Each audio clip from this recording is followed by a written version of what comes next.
Hello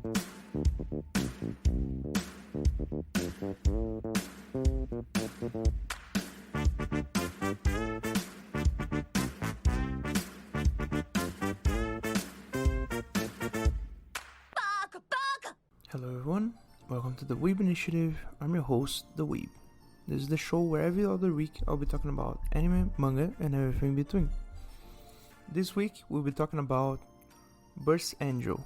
This is to me at the very least, is a kind of a classic. So let's just start, right? First, the stats. So Burst Angel came out in 2004. To be precise, March 2004, and went through September 2004. It has 24 episodes and one OVA that came out in 2007 that kind of retcons, maybe shows let's say a different future from what happens in the anime. And it has a manga that came out after the anime to give kind of a prequel to the series. So the anime was produced by Studio Gonzo. They probably are not so famous as some of the ones I already covered in the show already, but just to name a few of their works, right? They did the first season of Fullmetal Panic. They did the whole series for Strike Witches, the second season from Rosario to Vampire, and some other stuff. Akiba Strip Animation, the Bayonetta movie on Netflix, and some others. So, let's just start the story. Just before I even start, spoiler alert, as always. I will not be talking about too much of the story, also because it does not have so much of a story. It has more of a concept of a story rather than a developed kind of real narrative or plot even. So let's start. What's the anime about? Why did I watch Burst Angel? Burst Angel is a story about let's say a somewhat near future nowadays. So the anime came out in 2004. The only time they actually kind of give a date to what's happening is sometime in the first 6 episodes. They talk about 2050. So nowadays it's not so far, but pretty far still. And the thing is, right, so the world has become a cyberpunk dystopia, pretty much it. And I can acknowledge that talking about cyberpunk as a theme in 2022 is kind of overplayed, because ever since Cyberpunk 2077 came out, the theme has kind of been played to its end. So it's overplayed, overused, let's say, to the ground, and everyone has already seen a version of it and all. But this one is more of a future punk. Cyberpunk is more or less the general stuff, but they try to add a lot of futuristic kind of stuff in place of the more modern leaning, a bit of future but more punk of the cyberpunk genre. That's just to say they have mecha battles, and that's pretty much it. So I will start the story in the manga, although the manga has a whole nother, not say theme, but it's a whole nother vibe to the anime. The manga just shows the main two girls, right? Meg and Jo, as they live in this. They never do any world building in the manga, so we have to just assume that you already watched the anime at the point that you are reading it. So they live in this dystopian cyberpunk city of Tokyo, and for the most part they are broke and they are bounty hunters. So for the most part, right, basically Joe does all the killing and Meg is just the, in general, damsel in distress. In the manga she has more of a active role as someone with the deceiving kind of more roguish skills, but whereas in the anime she's way more the damsel in distress for most of the anime anyways. So the manga goes through some short stories. It's always episodic and it shows their, I would say, adventures, their daily life as taking some kind of job, being paid way less than what they actually need to live. And for the most part, it's just the two of them. And this is the thing, right? What's the relation between Joe and Meg at this point? In the manga, it shows a way more, let's say, more skinship, more close relationship in a romantic sense. So you see in the manga that Meg is way more passionate about being with Joe in a romantic sense, where in the anime, for the most part, for like the first 2/3 of the anime, she kind of shows this more of a friendship kind of stuff, but in the manga it seems way more like romantic interest kind of stuff, kind of thing. And for the most part, the manga is just a few episodes about their lifestyle of getting whatever job they can, living with so little money. Meg is always the kind of cheapskate, being worried that they are broke at that point, and Joe is just outside of the let's say the battles, all the gunfights and all. Outside of that, she's just a slacker. She just sleeps and does absolutely nothing. But when the guns start firing, she gets serious. Let's just say it like that. The manga has this style that she uses akimbo, I would say, Wild West revolvers, although it never really shows the model of the revolvers. You can never really identify because it's a really strange revolver anyways, and it's always mentioned that it's a really old gun. At that point in 2050, they have so many guns, way more modern, way better than what she uses, but still she just uses those.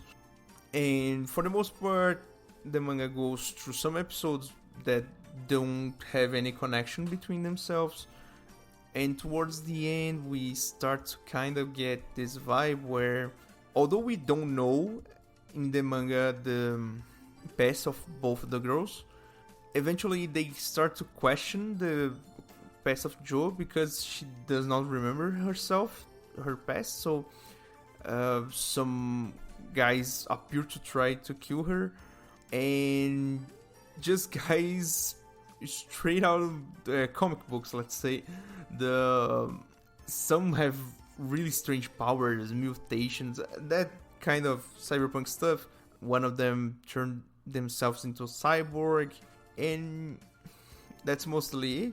In the manga, it never really shows anything about her past, and eventually the manga comes to the conclusion that they meet the two other main girls that appear in the anime, that is Sei and Emi, and the manga basically ends up with Sei contracting Joe and Meg to be part of her team. It's never specified in the manga, but when you watch the anime, it all becomes way more clear.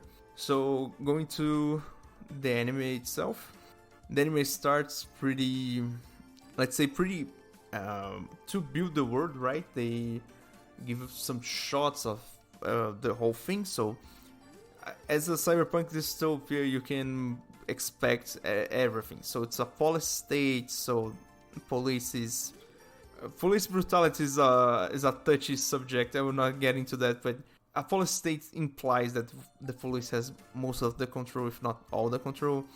They give a whole lot of emphasis to the government side of the police. So straight up, the police has the will to go out and beat people up, but the government itself is it's against their people. We have this whole poverty and social divide kind of situation where you can see a lot of people living pretty okay, pretty normal, and some people really on luxury.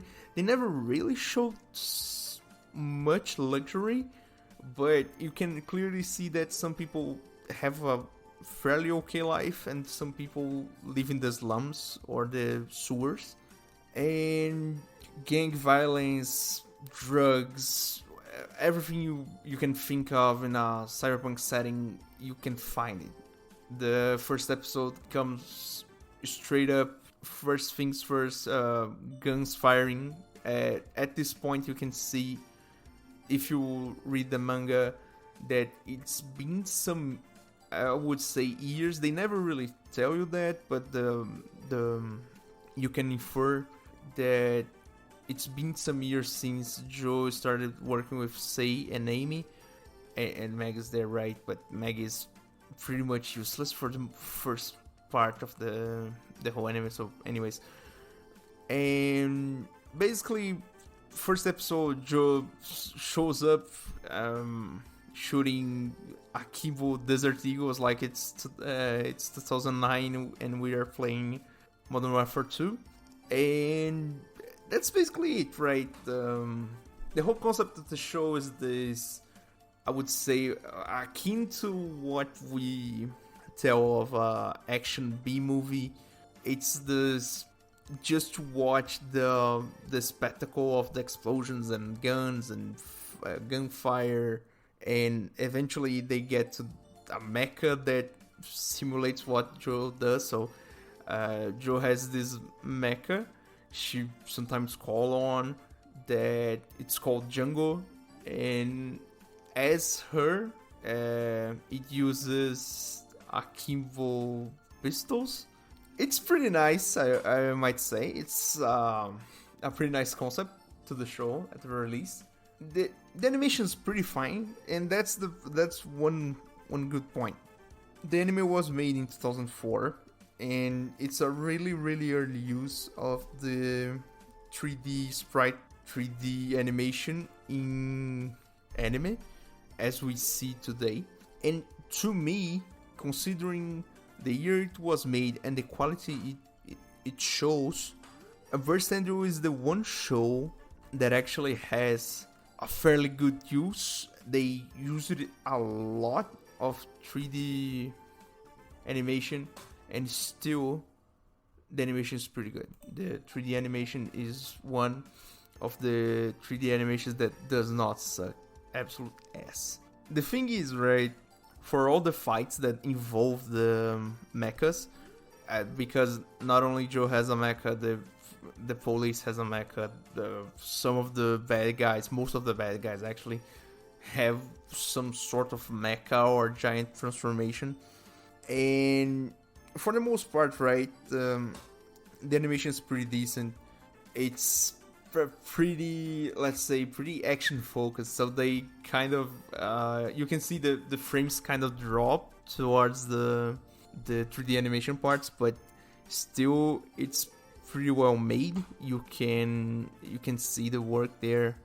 And so going forward on the story, right, this is a tangent about the whole 3D animation thing, because I clearly don't I openly don't like 3D animation in anime in general, but this is the one that I give it a pass because it's early and it's pretty well made considering everything. So getting back to the story. So anyways, the thing about Burst Angel, in the first season at the release, the anime has 24 episodes, so So towards the first 12 episodes, it's pretty episodic. You would not bring yourself to make any connections between the episodes. Some of the episodes are pretty much filler, just something to add to the whole thing, more like a, not even as a context, but a thing that happened, like one-off story focused on one of the main characters. So there's one episode specifically for Amy, and later we get to meet Kohei. Kohei is the one guy that shows up at that point, the one guy that shows up in the whole anime, because at this point we just have the four girls in the in a trailer where they live, and Kohei comes together to be the contracted cook for them, because between the four of them, none of them actually cook. And the thing is, right, there's a whole context behind this all. Why is there a team? Why say contracted Meg and Joe in them, as the manga says? So the thing is, Sei is part of a kind of a secret group. It never really is explained, really. It's kind of a secret group and a corporation, although it's kind of a clan. And anyways, the thing is, she's part of this one giant group with some kind of beeline police kind of stuff. So they are more or less, I don't know, private militia, I would say. Maybe that. Basically, they eventually are contracted by someone and they have to do something. So it goes from being bodyguards, eliminating someone, basically mercenaries, yes, but the whole group, as it kind of infers, does a lot of more deals other than just mercenary work. And it's way bigger than just guns for hire, anyways. So Sei has this whole group behind her. She's the granddaughter of the leader of the group. There is one episode where there is a focus on the fact that she is the granddaughter of the chief of this secret group. And basically, for the most part, the first 12 episodes are pretty just episodic, just to build the world, to show off the characters. Eventually we get also introduced to Dino. Dino is the creator of Django, so it's a third party kind of mechanic. From what the anime shows, he works at kind of a scrapyard, something like that, and he's a tinker, builder, mechanic, the whole 9 yards, right? And for the most part, the first 12 episodes don't actually show anything about the story, but the one thing that we already make the connection is that every other fight that they either get the job to fight the guy or stumble into a case where they have to fight, every time it is connected to something with a glowing brain. And for the most of the anime, it never is explained what it is or what it's used for, because every case is different. So one case, it's a mecha being controlled by one of these. The other one is someone being mutated into a monster that has one glowing brain that has like mind control abilities. The other one, the guy is, and this is the cyberpunk kind of thing starting, right? There's this one episode, I don't remember, it's really early, so I think it's the third episode, I think, maybe. So the guy has this kind of normal life and all, but he eventually, for one reason or another, starts using some kind of drug. And when he buys the drugs, his his brother finds out, and the drugs he's taking are really off the market, and from what they explain, are actually experimental drugs from one pharmaceutical company. And the TLDR of the whole thing, right? After consuming the drugs basically daily, he turns into a monster with a glowing brain that has it never really explains, but electrical powers, or maybe he can communicate with machinery. It never really is explained. The bulk of the conclusion of the episode is basically that even though someone mutates into one of these monsters, they actually keep their will as a person. So although they are mutated, some of them can't even communicate anymore, or maybe lack or lose the capabilities of something. They maintain their personality, for better or for worse. It comes this comes into play a bit later when the things start to escalate a little bit. And for the most part, as I already said and keep repeating, first 12 episodes basically cyberpunk world building and world building for the series itself. So you have a whole lot of things. So nanomachines being injected into people to kill them. You have gang warfare left and right. In the episode specifically focusing on Amy, it shows kind of what we would call in Cyberpunk 2077 the Netrunner kind of side of the world, and that's basically it. So what happens in episode 12 and 13? Episode 12 and 13 is to me at the very least, it's a breath of fresh air in the whole series at that point, because to that point we got episodic gunfights, episodic skirmishes with bad guys that we don't actually know anything about, and it's never explained.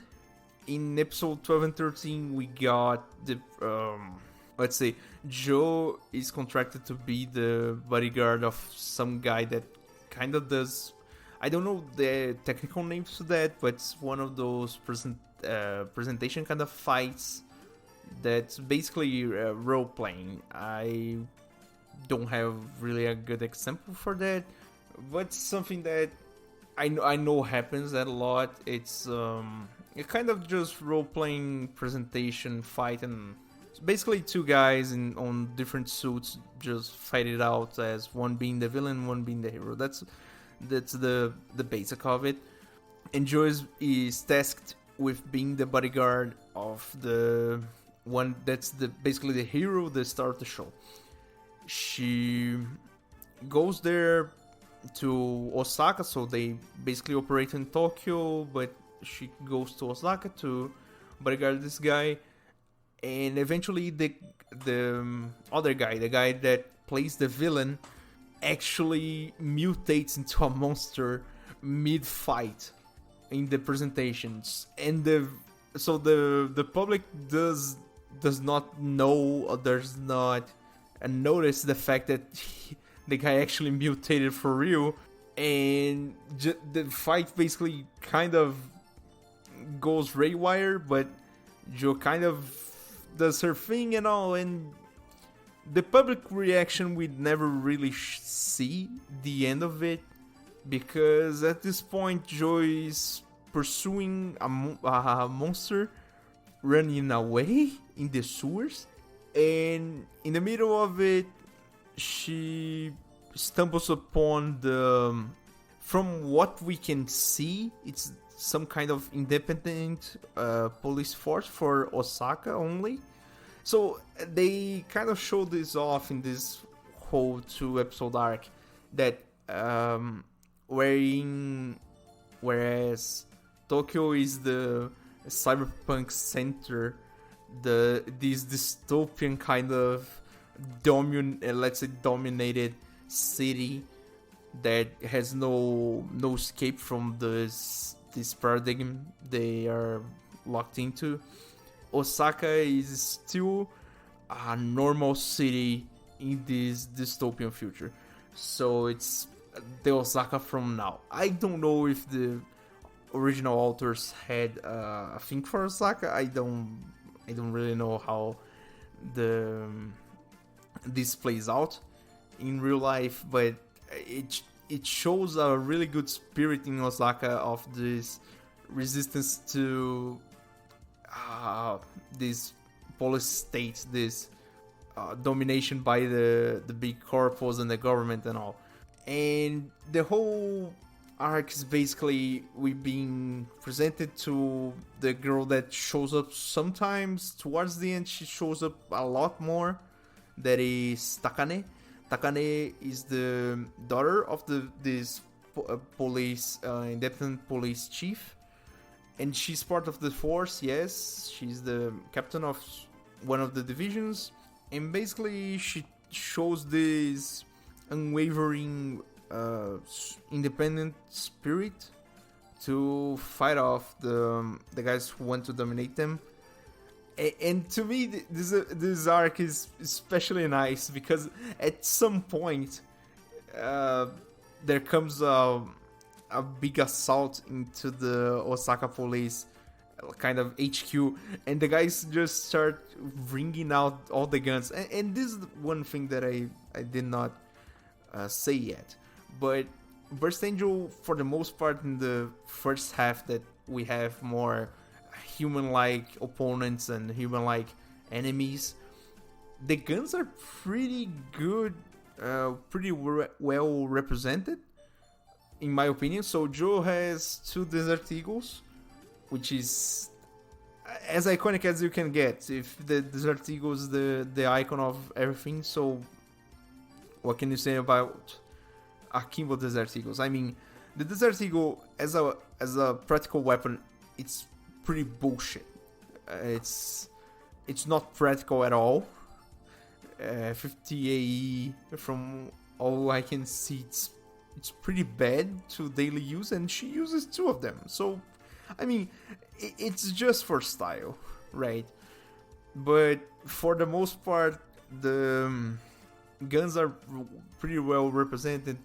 There is this one guy at the start that I really don't know if what he uses it's a XM8 or a G36, but it's good to see.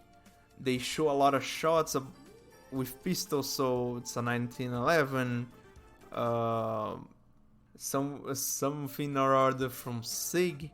I don't know. I'm just spitballing here. And so about this one episode, right? So they bring out these old ass weapons like a Browning machine gun, RPGs, Stingers, and everything else. And there's this one part that they are really getting to the end of the rope, right? They already exhausted all the ammo they had in the office. And some guy just brings out this RPG with a rocket, but the rocket's it's a fish face. It's a fish head. And there's a guy behind with like charcoal trying to ignite it with the spark. It's so funny. I don't know why, but I cracked it. Oh man, it crack me up. Like, I really laughed out loud at that. I don't know why. It's just nice. And also because being an older anime, they had, from what I can see, liberties that here in 2022 we don't have anymore. So there's this one part in this same arc that someone just do a joke on someone else, and they just flip the finger on them. I think it's funny. It's something that we don't have much anymore. If any, we don't have much anymore. And it just shows personality for all it matters. it shows at the very least personality on the writing or the presentation of the show. That's my opinion, but that's that. So from back to the story. So they eventually get the bad guy and all. Meg eventually gets captured. At this point, it's like 12 episodes, so it's 12 times Meg was captured for one reason or another. And basically, the arc ends with they like getting the bad guy and seeing that yes, the mech he was piloting was controlled by this glowing brain, although there was an actual pilot. So the glowing brain in this instance, it's more of a processor kind of substitute to AI systems and all. It never develops. I'm just inferring from what we can see at this point. So moving forward, what we get this kind of evolution towards the second season, because I think they kind of wanted to start to wrap up things, so they start to show tease a bit of before anything, right? They do this flashback episode about Meg and Joe. So basically to explain that, where the manga shows a bit before they meet Sei and Amy, this flashback episode shows like years before they even get to Japan.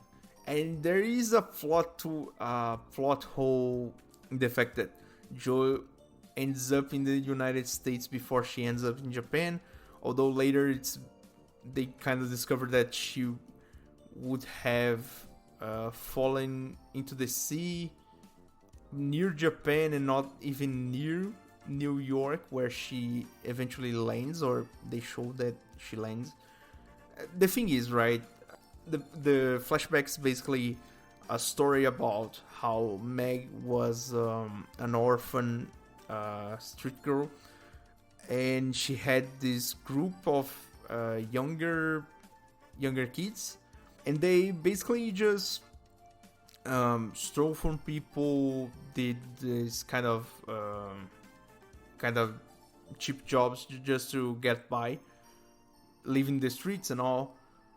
And eventually someday one of the kids sees Joe laying on a river ocean bank, you get what I'm saying, and brings Joe back to their home at that point. Yep, home, air quotes there. And basically from there we see this adventure where there is someone trying to kill Joe, as always, as the manga already implies. A whole lot of people want to kill Joe for no apparent reason at that point.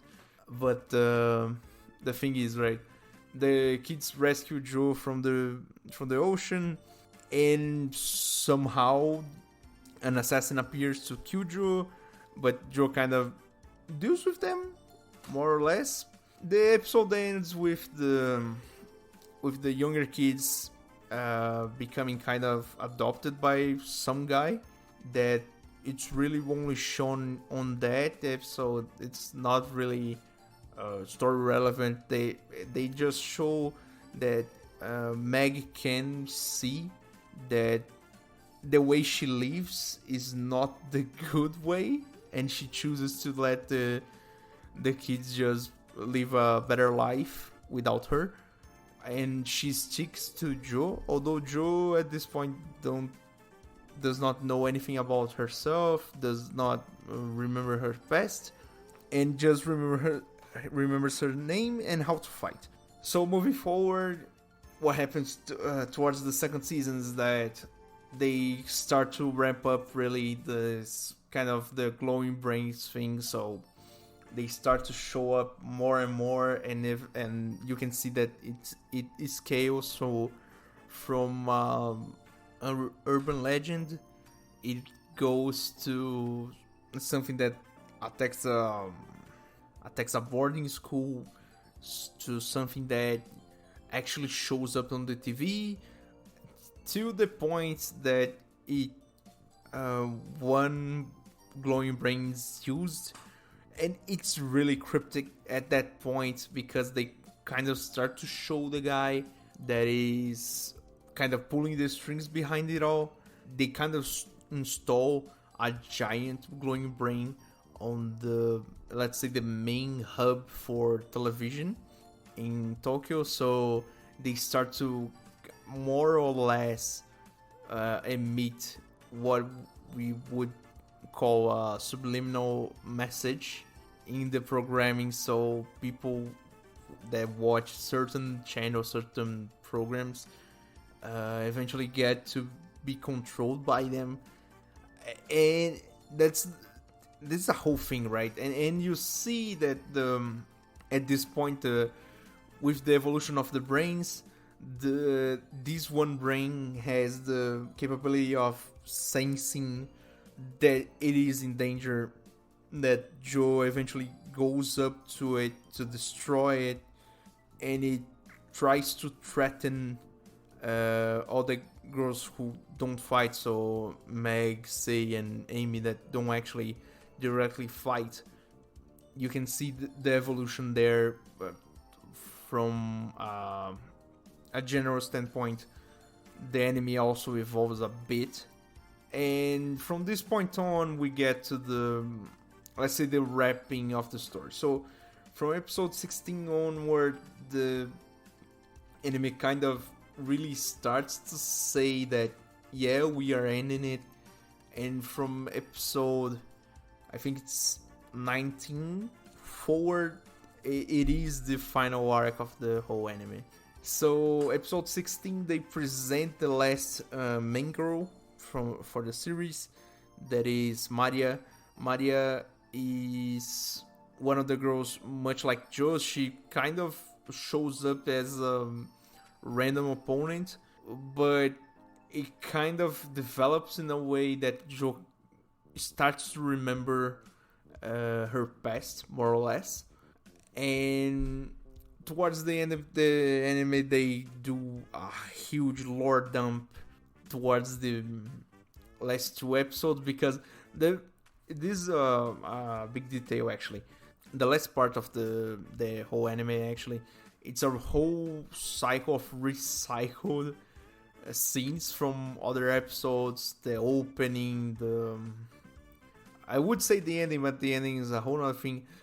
They really recycle a whole lot of things they already animated, because at the last episode has a bit more of 3D animation, so I can understand that they kinda used their time more, allocated their time to work on that. But at the same time, it's, to me at the very least, it's a sign of bad organization, or at the very least they got lazy, let's say, because I really wish they animated more on the 3D they used, because it's fairly good. And at that point I was just chugging along because I was watching Die Hard basically. And I mean, what do you want to see when you watch Die Hard? It's just shoot each other. I don't know. It's a B movie, for crying out loud. Like, I don't know, man. I'm just here for the girls and the guns. And this is the thing, right? Just a quick addendum. In this anime, they really, really wanted to do the ecchi kind of stuff. Although they did not, because from what I gather, either 2004, this kind of ecchi thing we see in every other anime nowadays was not prevalent, or they had the, let's say, the Gurren Lagann problem, that they were in a more kid-centric time slot, so they could not do everything they wanted. Although I would say there is the one swimsuit episode that they go to a kind of water park. Some of the swimsuits really pick the imagination of the of the person. Let's just keep it at that. Back to the story. So, oh boy, back to the story. The thing is, right? So, at this point, Jo starts to remember her past and everything, and you can see at this point also that the government is really cracking down on things. So there's this one guy that I don't think they actually name him. It never really comes out as, I don't know if he's the governor of Tokyo or he's the chief of police or both at the same time, but he comes out with this delusions of grandeur of cleaning the city of the trash. So, and when I say cleaning the city of the trash, it's basically mass genocide on poor people and people living in the streets and people they don't like and everything else. So yeah, things start to escalate a bit towards the episode 19, episode 20, 21, 22 and 23 and 24. I will not talk about episode 24. I don't like the ending. I just don't like the ending. So towards the end of the anime, you can see that a whole lot of things start to roll out. So basically, the government starts to crack down on everything. The random guy pulling the strings from behind, this whole glowing brain kind of stuff, he eventually kills the original governor of Tokyo and becomes the governor himself to implement this whole technology of the glowing brains, let's say legally at this point, because every other case with the glowing brains was kind of an experiment.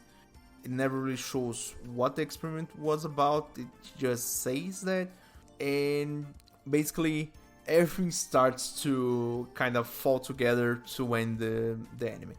So eventually Sei gets betrayed by the group she has behind her, because as leadership changed, because her grandfather was hospitalized, the new guy, let's say the new chief, got involved with the police and the government and kind of merged with the guy pulling the strings from behind.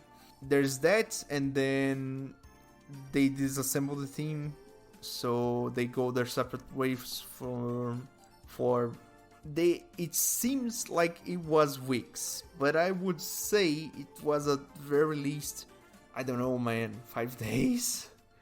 The thing is, right, they go each other for their different things, and in the meantime, Maria comes back, captures Jo because they do this whole info dump. So Jo actually was an artificial, let's say, eugenic kind of offspring, because apparently the whole pharmaceutical thing that was creating the glowing brains and all was trying to create super soldiers from special genes and programming and the whole 9 yards about creating super soldiers that from people just need to be soldiers and everything. And Jo was one of them, Maria was one of them. At some point they had this whole battle royale to actually become the prototype for what they called the Genocide Angels. It was the corny name they chose for their killing machines in human form.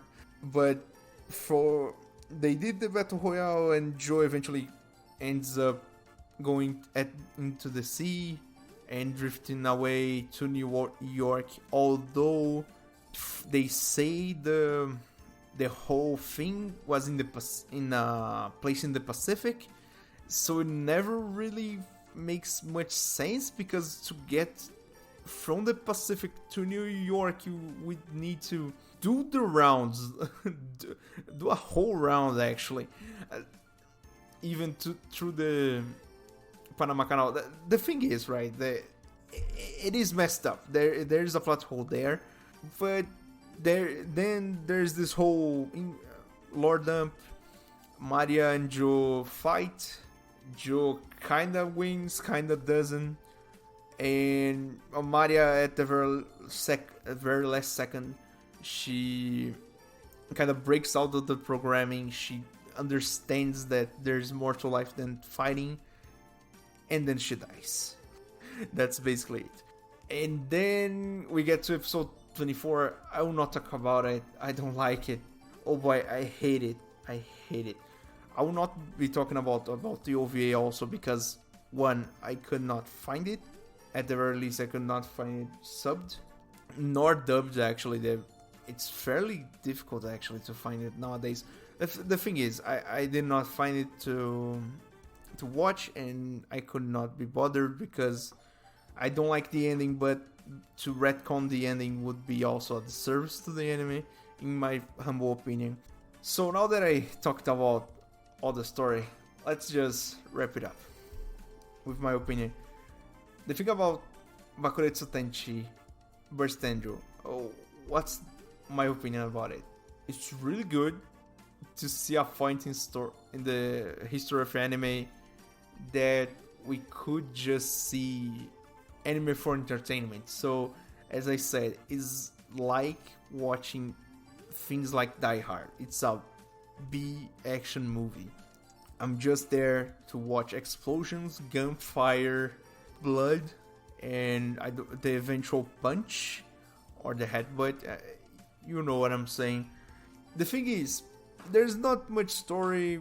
If you analyze it too deeply, you may be even disappointed at some point. But the thing is, right, the anime itself, it's pretty competent. It shows up with a promise of nothing and ends up with pretty much nothing, but the experience is pretty good. The journey is better than the ending, and to me that's pretty okay. As I said, the animation for the 3D part, it's pretty well made for the time, and considering everything, in my opinion, it's way better than a whole lot of things we see nowadays. Looking at you, Love Life. The thing is, the anime is just good. It's just a hodgepodge of aesthetic decisions that I like. Akimbo Desert Eagles, man. That's the sauce. That's the sauce right there. 50 BMG, more like 22 long rifle. I think it's awesome. I think it's pretty nice. Watching again, seeing all the cyberpunk world building really added something. I think it's, although you infer a whole lot of things, they don't actually say anything. So let's say at the very least 50% of the work is being made by me rather than the guys doing the show. The anime is just good. That's the TLDR of the whole thing. It's a perfect, competent 7, considering year, studio, and production. It's a competent 7 in all regards. About would I recommend it?